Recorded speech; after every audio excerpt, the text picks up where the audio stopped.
Fala pessoal, mais um ManzaCast, Lúcio Manzanetti. Nosso canal é dedicado a falar sobre engenharia, arquitetura, todo mundo ligado ao setor da construção civil. Agradecer os patrocinadores Obratec Projetos e Polo Vale Decor. E também hoje é um Aconvapcast. Já estava esquecendo. Tô aqui com o meu parceiríssimo, tá sempre aqui comigo, Nicolas. Fala, Nicolas. Grande Tudo bom? Lucião. Tudo Mais ótimo. uma vez aqui.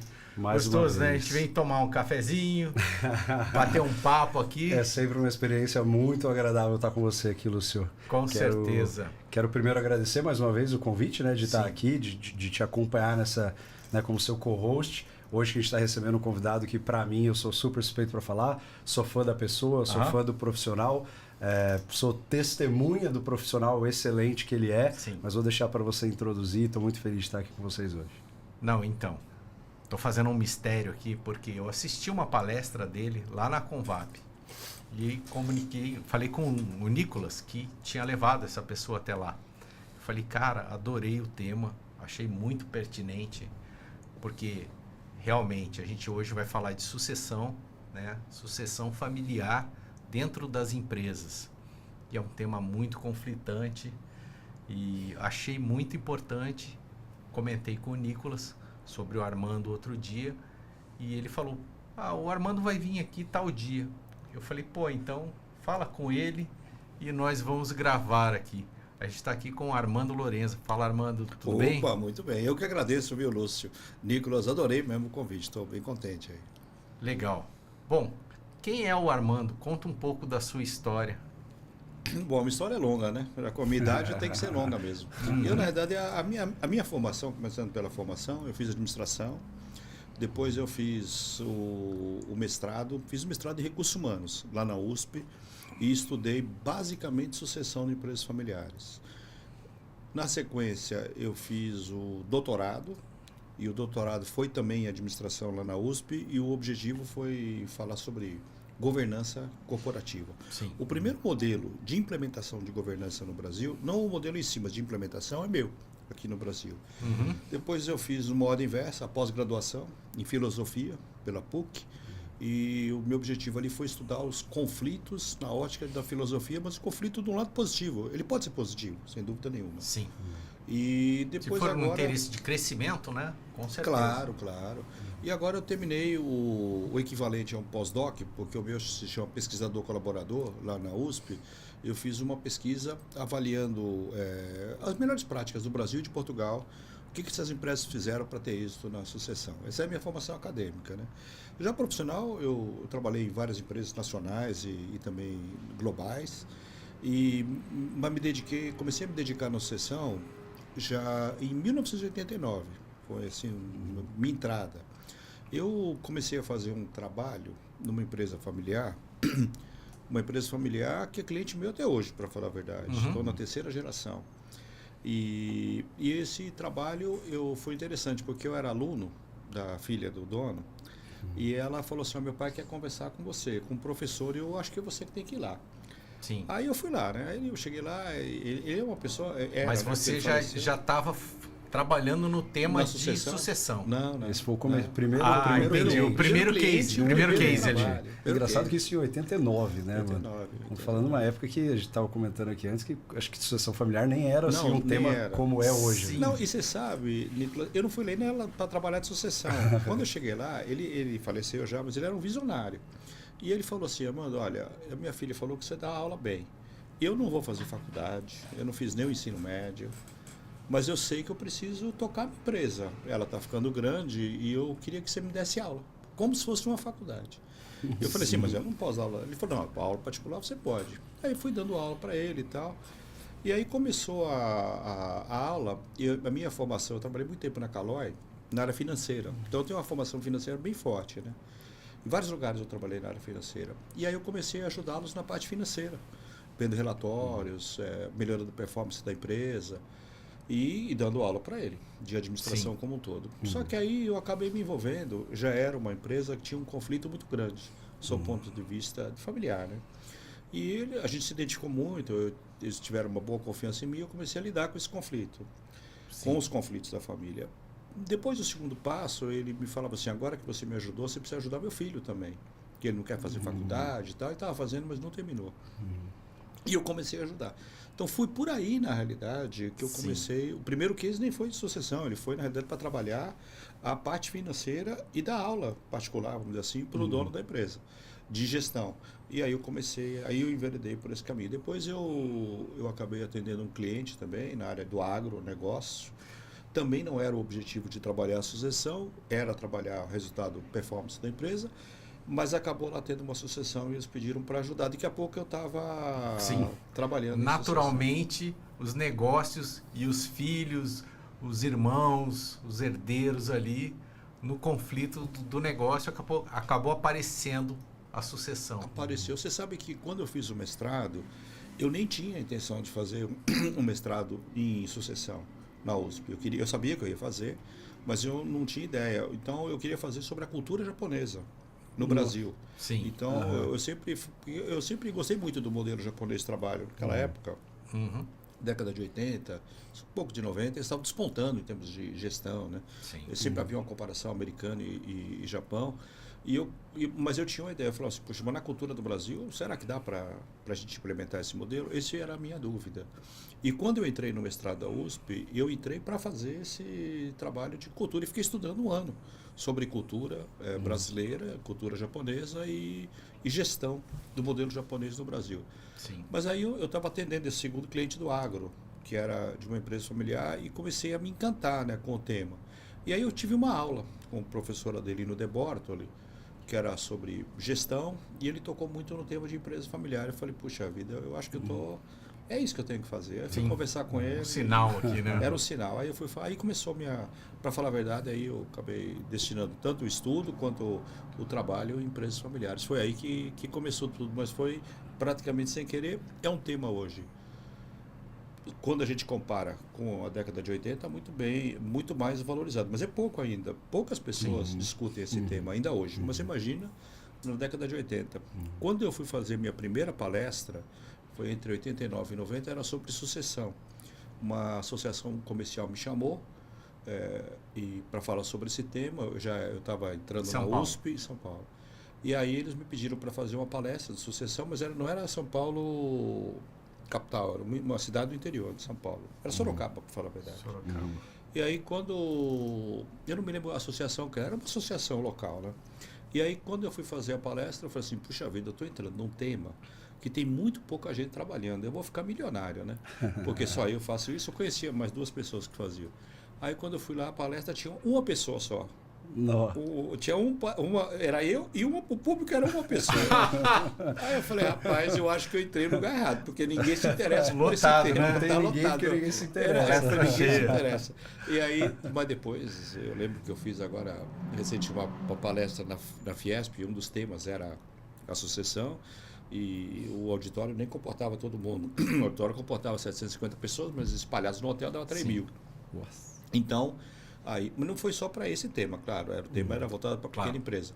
Mas aí eu vi, puxa vida, né? Pensando 20, 30 anos atrás, eu tinha uma pessoa, hoje tem 3.000 me escutando aqui. É muita diferença. Brutal. Com certeza. E a sucessão é só para grandes empresas ou para média? A sucessão, na realidade, muita gente me pergunta, Lúcio, quando que começa a sucessão, né? Primeiro já é um ponto-chave, né? A sucessão, ela ocorre desde que quase que você já monta uma empresa, você já tem que pensar um pouco na sucessão, sobretudo no processo de socialização dos filhos. Quando os filhos estão na primeira infância, é um momento que você absorve muito. A tua constituição de parte dos valores está ali, dos teus conhecimentos, de comportamentos, parte ali, né? Com a família, com o clube, com a igreja, enfim, com tudo que você vive, né? Então a sucessão ela começa ali porque eu acho que é um bom momento para a gente já começar a refletir como empresário sobre alguns temas. Então, por exemplo, depois que os filhos estão grandes, muitas vezes os pais falam, mas eu não quero, meu filho não quer trabalhar comigo. Mas ele esquece que ele falou mal da empresa a vida toda. Entende? Sim. Isso aqui é horrível, briguei, não sei o quê, não sei o quê. Então o filho, ele começa a ver aquilo, ele fala, eu não quero isso para mim. Então, eu não acho que não é que você tem que mentir para os filhos, não é isso não. Mas eu acho que a gente tem que saber explicar para a pessoa o que está acontecendo, não só na carga emocional. Ou, por exemplo, uma outra situação.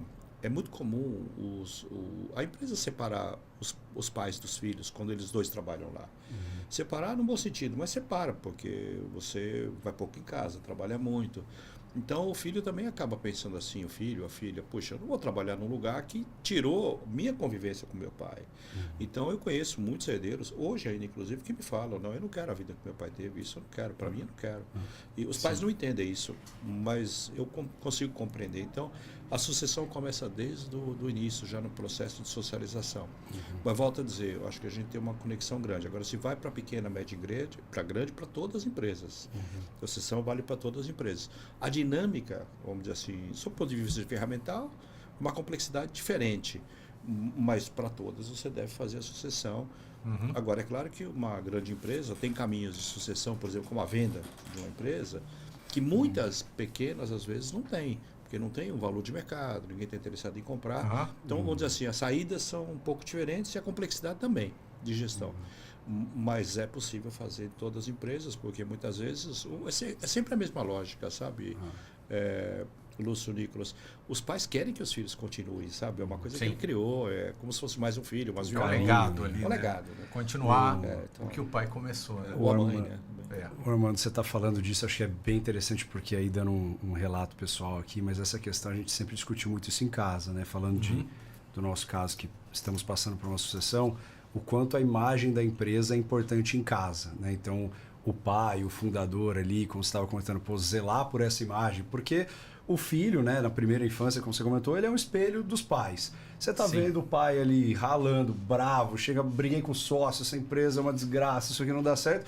É de se esperar que seja natural. Do mesmo jeito, o oposto é verdadeiro. Né? Se você cultiva uma boa imagem da empresa, de um negócio, enfim, que você tem essa vontade de preparar esse terreno para os sucessores, para os filhos, acho que as coisas, né, começam a caminhar para um aspecto mais positivo aqui. Eu, Armando, uma coisa que eu acho que você é um grande estudioso do caso aqui, você estava comentando dessa diferença Japão, Brasil, e a gente em outros casos já comentou sobre o quanto a sucessão no Brasil ela ainda é um pouco diferente desses países talvez um pouco mais modernos, vamos dizer assim, ou um pouco mais atualizados. Como é que você vê hoje o cenário da sucessão no Brasil? Assim, o quanto as empresas brasileiras têm chances de ser bem-sucedidas na sucessão e quais são ali os principais desafios na sua ótica, enfim, que a gente como empresa no Brasil enfrenta? Olha, eu diria para você assim que os desafios e a taxa de êxito é muito próxima do mundo todo.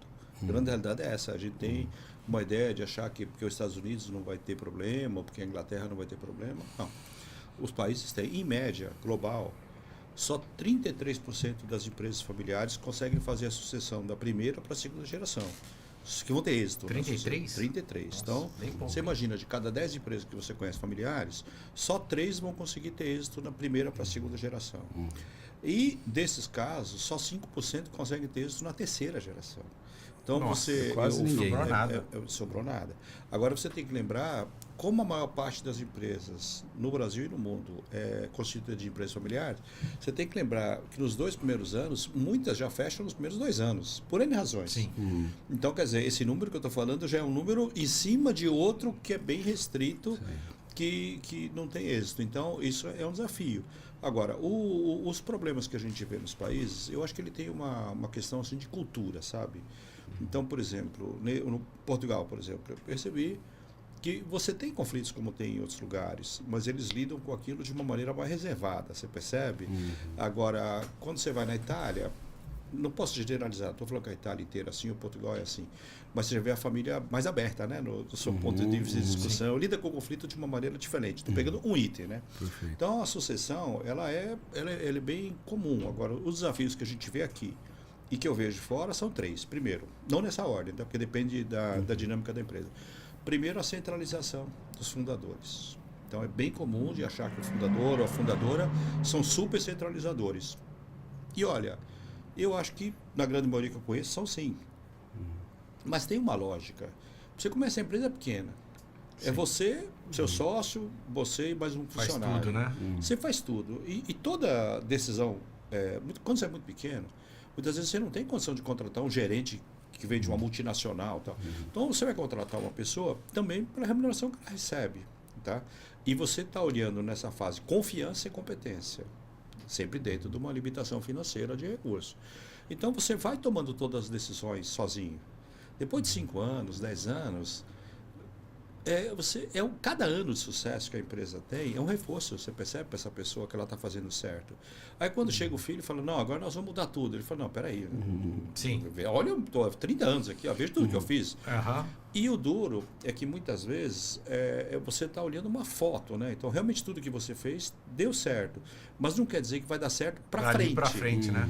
E esse é o grande questionamento. Quando eu falei, por exemplo, quando eu estudei no conflito, no pós-graduação, era sobre isso, porque você vê uma tradição maior do fundador e uma inovação maior dos sucessores. Sim. E eu acho importante você ter essa dualidade, desde que a gente mantenha respeito e chegue a uma conclusão final. O problema do conflito não é você ter pensamentos divergentes, é você ter falta de respeito e não chegar a lugar nenhum. Isso é o pior, né? Agora, nesse primeiro item, que é a centralização, novamente, eu acho que a tendência é os filhos acharem que o pai é responsável, a mãe. Mas, por exemplo, aqui no caso, que eu tenho, porque eu acompanho bem, é um case, a Marcondes, na realidade. Eu estou comentando os dois que estão lá, né? Sucessores, no caso um deles é o Enzo e o Nicolas. Então, eles estão colocando, delimitando um território deles e passando segurança para os pais irem delegando gradualmente. Esse é o que eu não vejo em muitos casos. Quer dizer, você fica uma reclamação homérica. Meu pai não centraliza. Meu pai centraliza. Tá bom. E você, como sucessor, o que você faz para que essa segurança exista? Sim. Então, eu acho que o que eu vejo muito é isso, uma responsabilização grande dos fundadores, e não vejo ninguém trazendo o problema para a pessoa e falar, olha, eu preciso resolver isso, entendeu? O segundo tema, que é o desafio, como você perguntou, é o conflito. Conflito, pelas minhas pesquisas, mostram 85% das empresas familiares têm conflitos no Brasil, 85%. Nossa. Então, é muito difícil você... 85%, quase 100%. Quase 100%. Né? Você sabe que uma vez existe. Teve um empresário muito espirituoso, eu estava fazendo uma palestra em Presidente Prudente, eu comentei esse número. Quando acabou a palestra, ele veio falar comigo e falou assim, sabe aqueles 15% que não tem conflito? Eu falei, sei, é tudo aqui de Presidente Prudente. Aí deu risada. Aí começou a dar risada. Ele falou assim, não, mas daqui é como todo lugar do Brasil, né? Ele estava falando. Né? Então, o que a gente vê? O conflito, quando ele tem uma ordem administrativa, por exemplo, está com um papel diferente, uma decisão errada, teoricamente você resolve. O problema é que a maior parte dos conflitos, a origem não é o administrativo, a origem é o comportamento. Então, quer dizer, você não aceita o que o seu irmão falou porque é o seu irmão mais novo.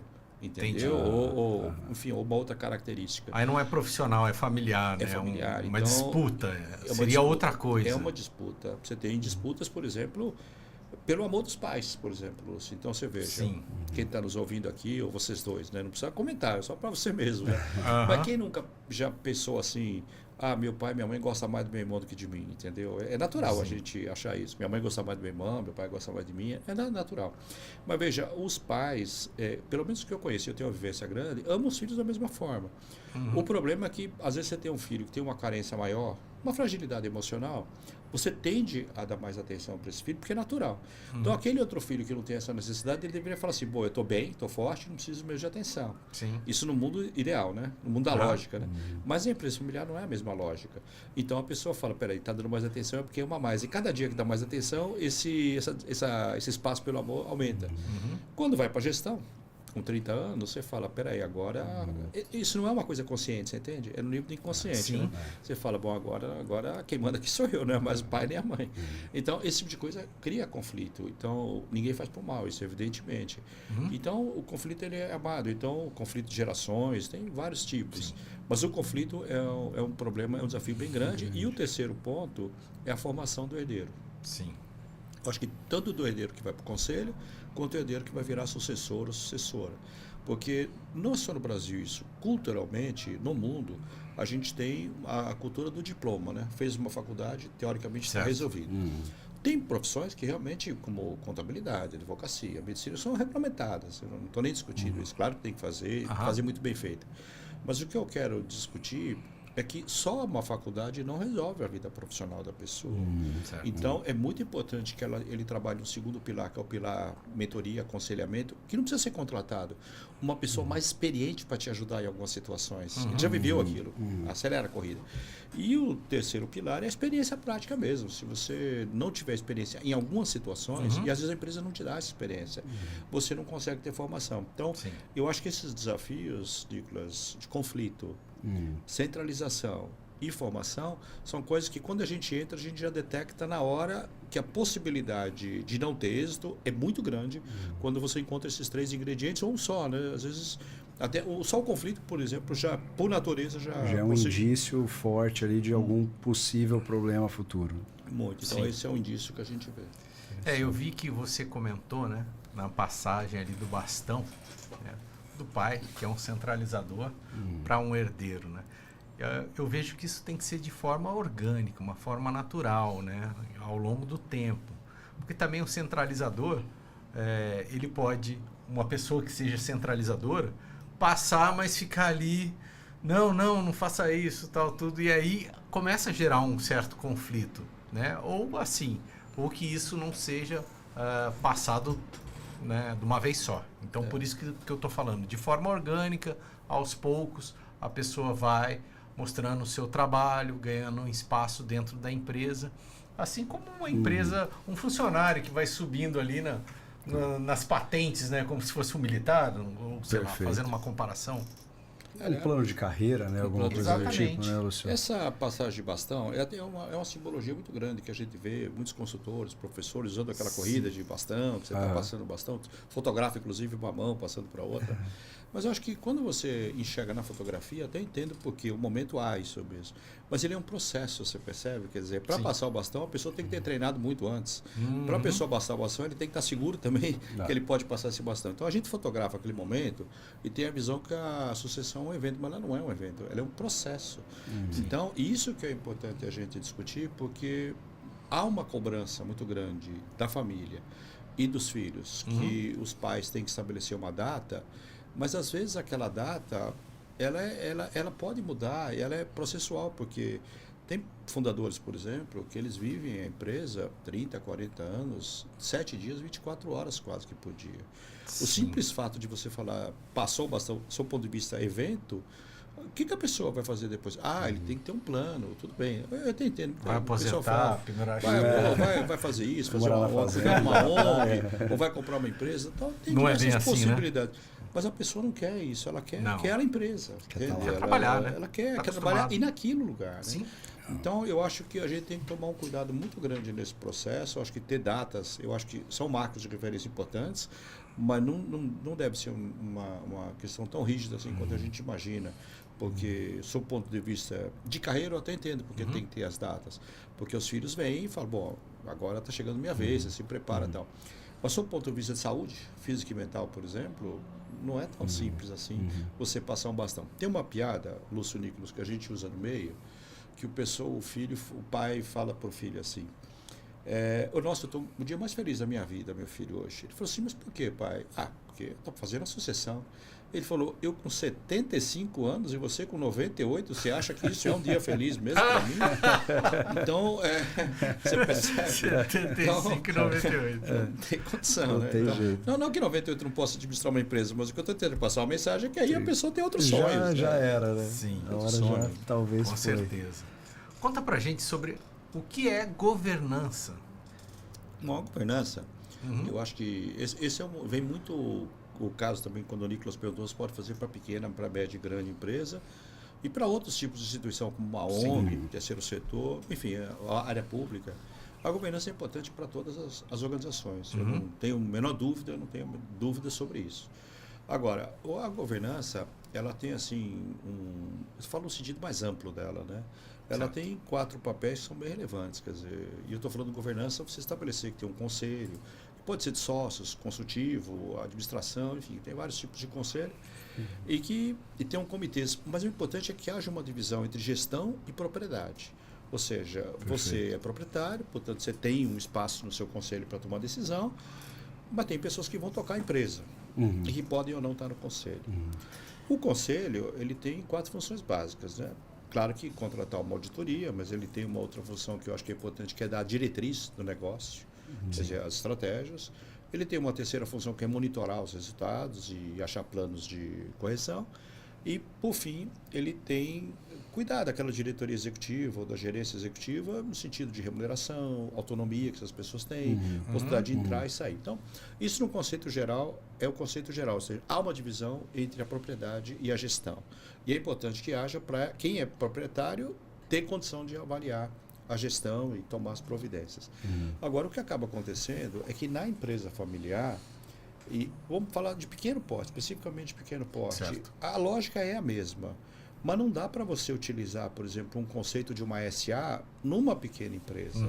Eu acho que algumas referências, né, você pode ter, sim, mas não dá para ser igual. Então, o que muda é o nível de complexidade. Agora, que você tem que ter uma instância, que os sócios participem para tomar decisão, e alguém que execute e preste contas, isso é lógico em todo lugar. Então, se você tiver uma padaria pequena, tem padarias grandes, vamos supor que sua padaria é pequena, os pais vêm a falecer e tem 3 irmãos. Um é médico, um engenheiro e a outra, por exemplo, a irmã é psicóloga, por exemplo. Talvez o médico e o engenheiro não queiram trabalhar na empresa. E o filho que é engenheiro já trabalha com o pai. Trabalhava com o pai, então ele vai tocar a padaria. Mas veja que os outros irmãos que não trabalham na padaria, mas eles são donos. Se aquela padaria quebrar, todo mundo vai junto. Então, o filho que está tocando a empresa, ele não pode tomar toda a decisão sozinho. Então, a gente precisa deixar claro, olha, decisão, empréstimo, você tem que perguntar para a gente se você pode fazer. Perfeito. O seu prolabore, a gente vai discutir juntos quanto você vai fazer. A lucratividade que a gente quer manter na empresa é essa aqui. Então, mesmo na pequena empresa, na média ou na grande, o conceito sempre é o mesmo. O que muda é a complexidade. Claro que você pega uma empresa de grande porte, tem comitês, não sei o que e tal, há uma complexidade maior. Mas o conceito é sempre o mesmo. Então, a governança é esse sistema que monitora, que dá as estratégias, que pode contratar uma auditoria e faz a gestão da diretoria executiva. Então, isso tanto na pequena, na média e grande empresa, mas isso de maneira geral, né? Agora, quando a gente vai para a empresa familiar, você tem a figura, por exemplo, de um conselho de família, que numa empresa convencional não tem. Sim. É justamente para você tirar os problemas da família e colocar no fórum do conselho de família. E o que é de gestão, você coloca no conselho de sócios, ou no conselho de administração. Então, existem outros fóruns, vamos dizer assim, que uma empresa convencional não tem e a empresa familiar tem. Mas é muito importante ter. Agora, o que eu vejo, e eu vejo muito isso no mercado, e pessoas que falam, o caminho da empresa familiar, sob o ponto de vista social, é a governança. Eu até fiz essa pesquisa que eu fiz comparando o Brasil e Portugal, era justamente para falar, gente, a governança é muito importante. Eu dou aula no IBGC, eu sei a importância que tem a governança, mas sozinha ela não consegue realizar. Você tem outros fatores ao lado da governança que juntos conseguem fazer a probabilidade de êxito aumentar da sucessão. Mas sozinha ela não consegue. Mas é um passo que sem ela também você não consegue andar. Então a governança, eu diria assim, sine qua non, tem que ter, ponto. Mas tem que ter mais coisas pensadas nesse tipo de coisa. Ô, Armando, isso que você está me falando me remete a uma necessidade das empresas serem muito maduras, né? Porque no final do dia me parece que é quase que uma coisa meio de separar PF da PJ. Isso. A gente vai ter ali o conselho de administração, que são as pessoas que estão olhando ali, né, pela empresa, mas você também vai ter os executivos que podem ou não ser da família, né? Acho que daqui a pouco faz sentido a gente falar um pouco de profissionalização da gestão também, mas a minha questão é que para uma empresa que ainda não tem esse tipo de conceito, não tem essa governança instalada, o quanto é importante, de repente, a gente ter uma figura neutra nessa construção aqui, porque também dando um relato aqui, mais uma vez, da associação que a gente vive, a gente nota que foi muito importante ter uma pessoa neutra, que não fosse da família, né, para poder chegar e falar, olha, o caminho melhor, sob a ótica da razão, talvez, ou da lógica, porque é muito difícil dentro do ambiente familiar, às vezes, você separar o que é lógico e o que é emocional. Então, você ter alguém neutro para poder construir isso.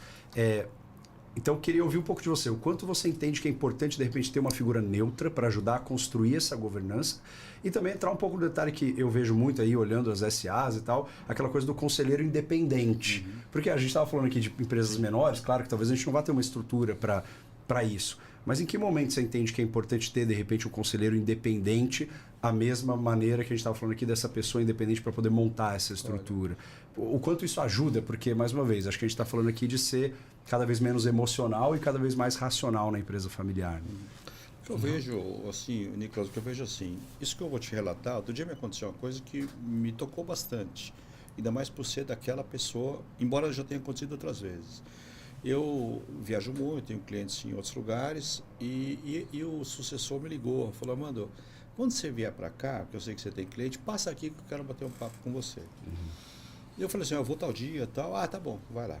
Quando eu cheguei lá, ele falou, é só um café que eu queria tomar com você e tal. E quando ele tomou esse café, estava até a mãe dele perto, a gente estava tomando café, daqui a pouco ele me trouxe um presente.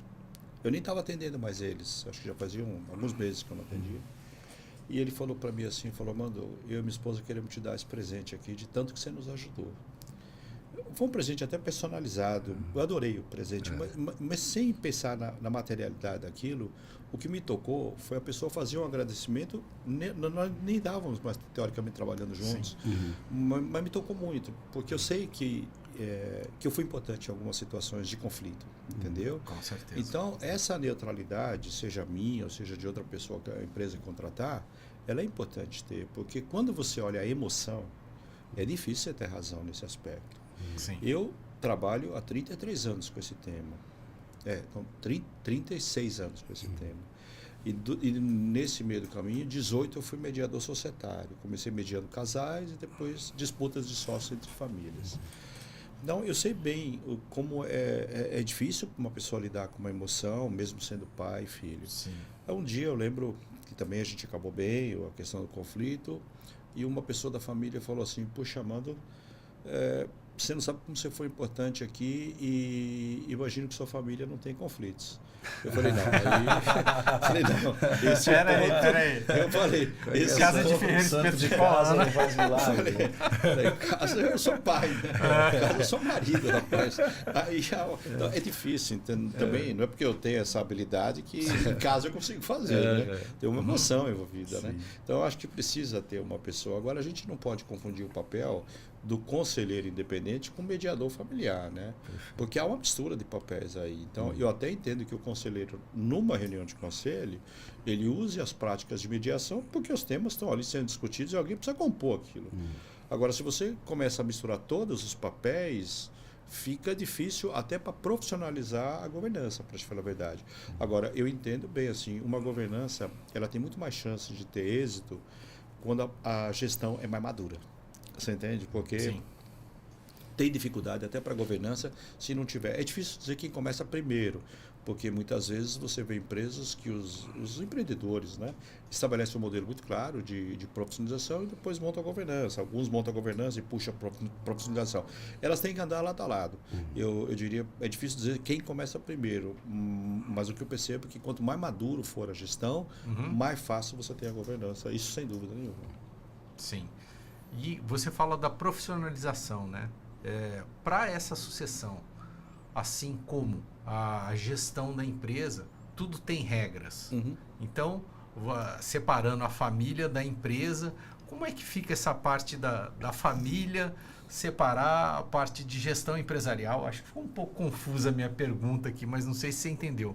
Separar todas as regras familiares, regras empresariais, porque tem que seguir uma cartilha ali para que isso chegue ao êxito. Isso.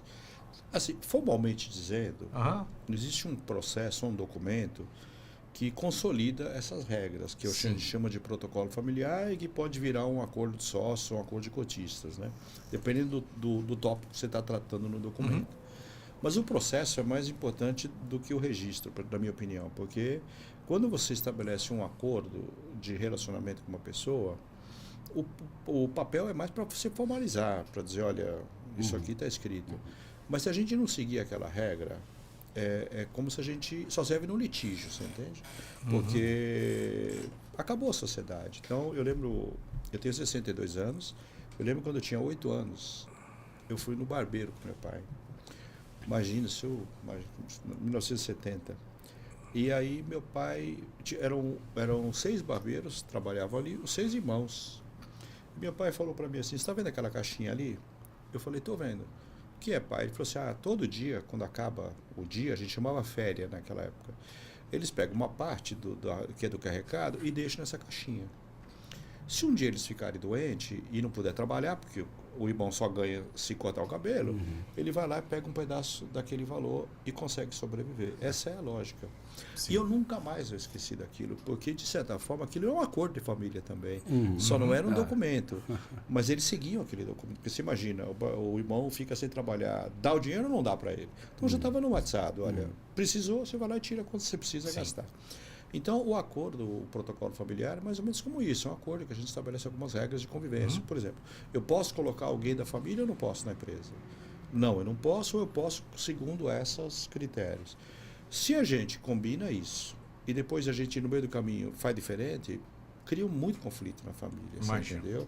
Então, eu acho que o processo, o protocolo familiar, ele é o documento que, teoricamente, te dá o norte, mas mais importante do que isso é você fazer juntos, colaborativamente, para criar mais compromisso e seguir aquele documento. Sempre tem alguém da família, por isso que o componente do Conselho de Família é importante, para manter aquele protocolo vivo. Agora, no campo da profissionalização, que é um pouquinho diferente, é você ter, assim, vamos supor, alguns instrumentos de gestão. É você ter uma empresa normal, ter um orçamento, ter um fluxo de caixa, ter uma avaliação de performance das pessoas. Quando você não tem essas ferramentas, a gente avalia como a gente quer as pessoas. Então, a gente gosta, mas bem avaliado que a gente não gosta. Você entende o que eu estou querendo dizer? Mas não é profissional você fazer isso. O orçamento está dizendo assim, olha, se vai entrar tanto de despesa e tanto de receita, e não está entrando, eu preciso mexer. Ou na entrada ou na saída. Então, você administra a tua empresa numa lógica mais objetiva. Quando você não tem isso, está na cabeça do dono.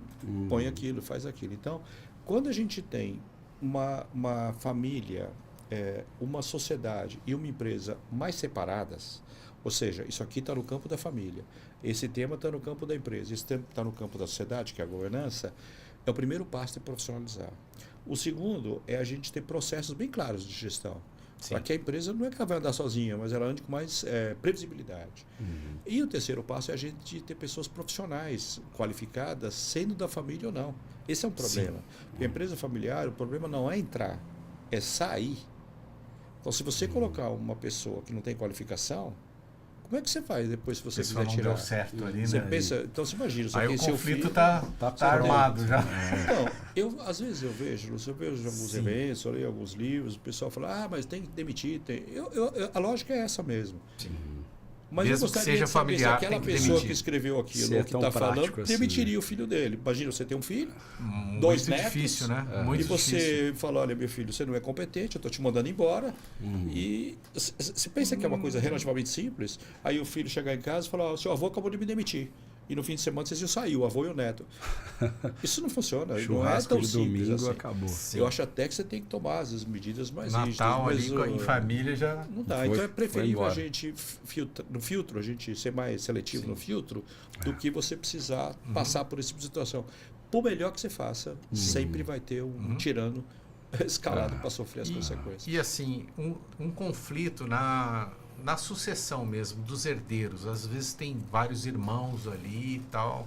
Como é que a gente vai saber quem vai ser o sucessor ou isso vai ser dividido? Veja, a empresa familiar...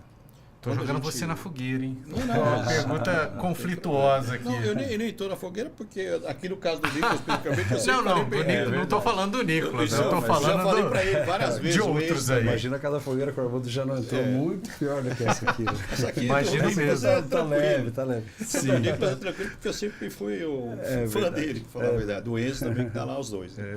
Mas quando a gente olha esse tema do sucessor, eu acho que a gente tem que ver primeiro as saídas da sucessão. Uma delas é vender a empresa. Sim. Porque, veja, se você partir do princípio que você tem que blindar o patrimônio da família, blindar no sentido metafórico, né? Quer dizer, manter o patrimônio da família, eu acho que se você colocar um determinado sucessor, é a mesma coisa que você está cavando a sua sepultura, porque vai acabar o patrimônio. Então, eu acho que a gente tem que tomar um cuidado muito grande. Então, a venda da empresa pode ser uma saída natural para a sucessão. Não é o filho? Não é, mas pelo menos a gente continua com o patrimônio. A segunda saída seria colocar um familiar. Pode ser o filho, a filha, mas pode ser o primo também. Enfim, a sucessão por uma pessoa da família. A terceira opção significa você fazer o que a gente chama de reestruturação societária. Você tem 4 filhos, um compra a parte dos 3, Ou dos 3, dos 4, um sai e fica 3. Às vezes você muda a composição societária, porque o grande problema, Lúcio Nicolas, não está na gestão em geral, está na sociedade. Você pode ter a melhor gestão possível. Se os sócios não se entenderem, não tem gestão que continue mantendo. Você pode colocar um CEO melhor do mundo, mas se o sócio não se entende, o que ele vai fazer? Nada. Ele não consegue. Então, essa é uma forma. E a outra forma que a gente vê também, depende do tipo de empresa, até o fechamento poderia ser uma possibilidade, no sentido de que ela não tem valor de venda, tal, enfim. Então, você tem várias saídas para a empresa familiar. Agora, na medida que você escolhe ir para alguém você pode colocar um executivo também tomando conta da empresa.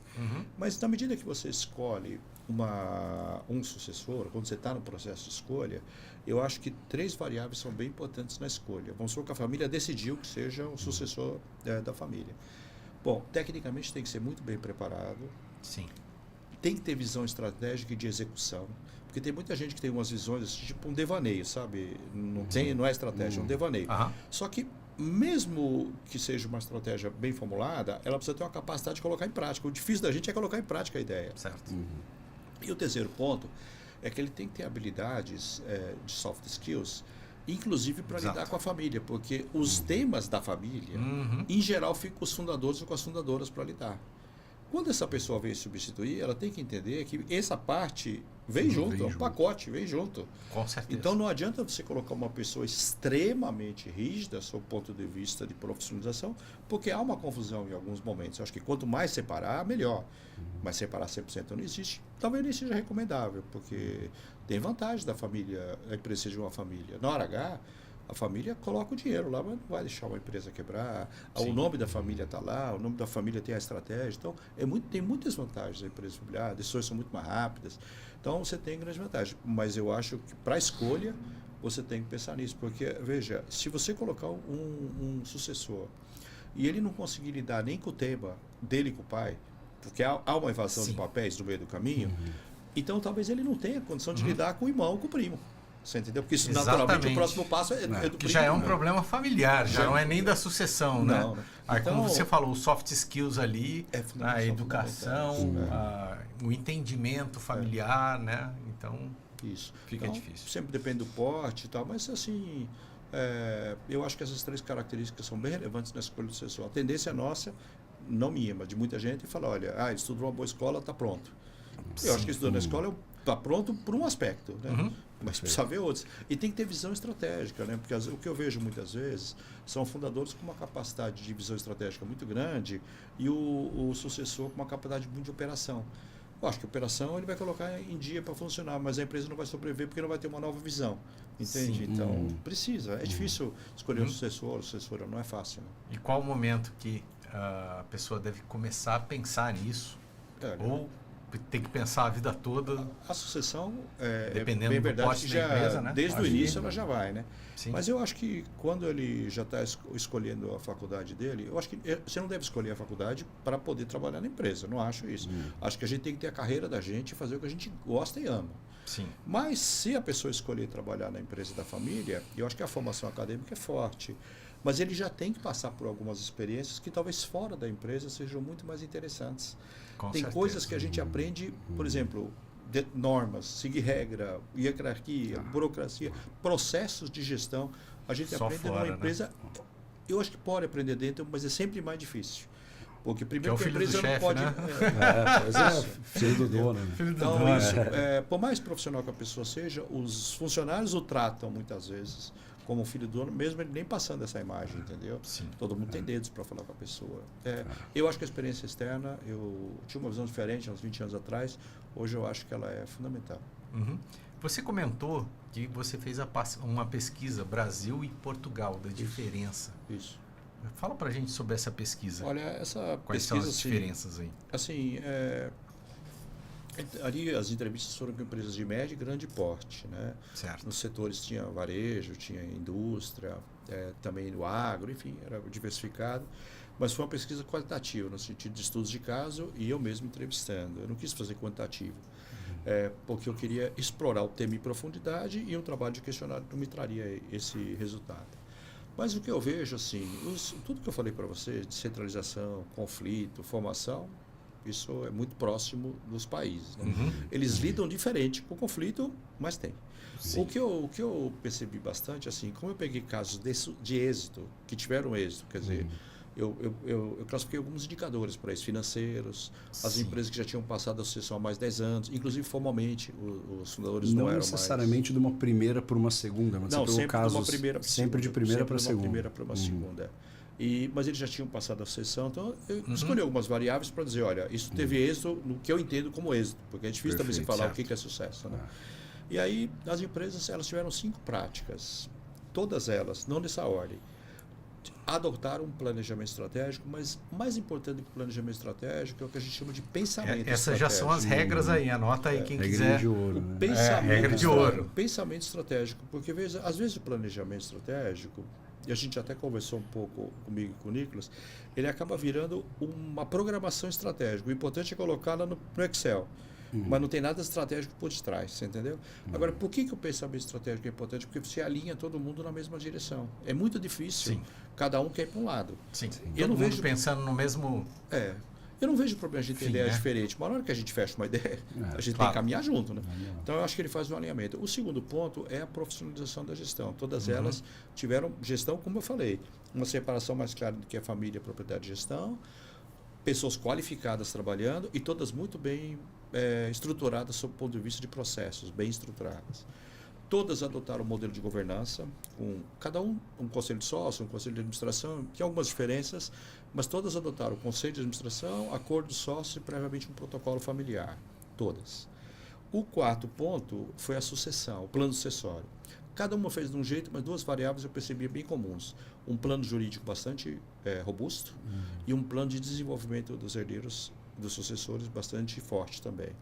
E o quinto item... profissional? Desenvolvimento profissional. Certo. E o quinto item é o tema de você moderar bem os conflitos. Quer dizer, cada um achou uma forma de lidar com o conflito. Um era o mediador, outro era o moderador, outro foi um terapeuta familiar. Você já determina papéis ali na família ou...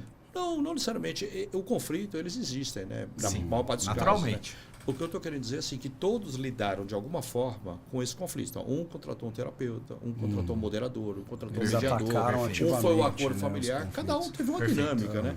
Mas todo mundo trabalhou esse tema. Cuidou, né? Então, cuidou desse tema. Então, quando eu vejo, o que eu vejo a diferença, assim, não só entre os países, mas entre as empresas pesquisadas de cada país, é que a maturidade é um pouco diferente. Então, um fez um planejamento estratégico, a arte do, sabe, o melhor, estuda arte.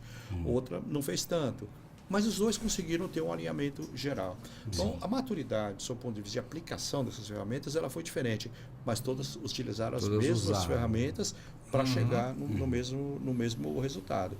Isso que é o ponto da pesquisa. E justamente porque eu sempre escutei que só a governança resolveria, e aquilo me incomodava um pouco, até porque eu trabalhava com aquilo. Eu falava assim, eu gosto da governança, mas ela sozinha não consegue. Então, você pode até dizer que a governança entra para gerenciar todo esse processo. É verdade também. Eu concordo que a governança pode fazer isso, mas tem que existir os processos que ela tem que governar. Então, o que eu queria dizer assim, essas ferramentas foram as mais usadas, aplicadas de forma diferente. Por que eu fiz qualitativa? Com poucos casos, para me aprofundar. Porque eu queria conversar com as pessoas, porque tem uma coisa é você responder um questionário, A, B, C ou D. Outra coisa é a pessoa te dizer a história daquilo, né? Sim. E agora eu vou fazer uma pesquisa na América Latina, no ano que vem. E a América Latina, aí eu vou fazer quantitativa, porque eu quero medir a maturidade desses processos nas empresas familiares. Aí dá para fazer de maneira quantitativa. Teve uma entrevista, Lúcio, que me chamou muita atenção, Nicolas. Foi o final, eu estava fazendo o final da de Portugal, e aí eu tinha eu acho que eu comentei para o Nicolas, tinha uma herdeira, sucessora. Eu fui conversando com ela, e ela, cada vez que eu falava com ela, ela aproveitava para fazer uma crítica ao pai, sabe?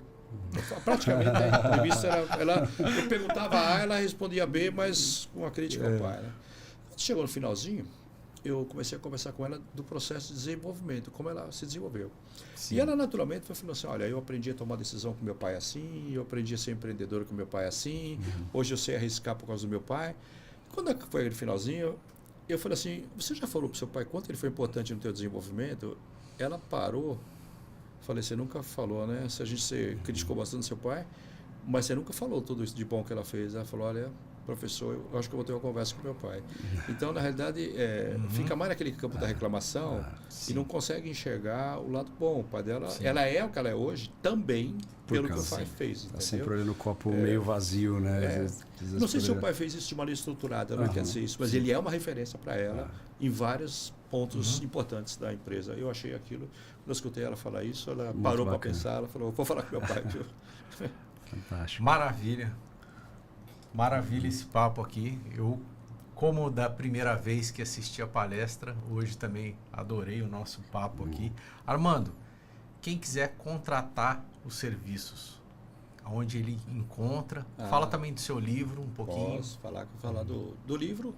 Eu tenho 3 livros de sucessão, também tenho de liderança, tenho outros temas, mas o livro mais recente que eu tenho de sucessão, ele chama Sucessão na Empresa Familiar, e ele vende na Amazon, vende no Clube de Autores, vende vários. Só colocar Sucessão na Empresa Familiar, Armando Lorenzo, vai achar.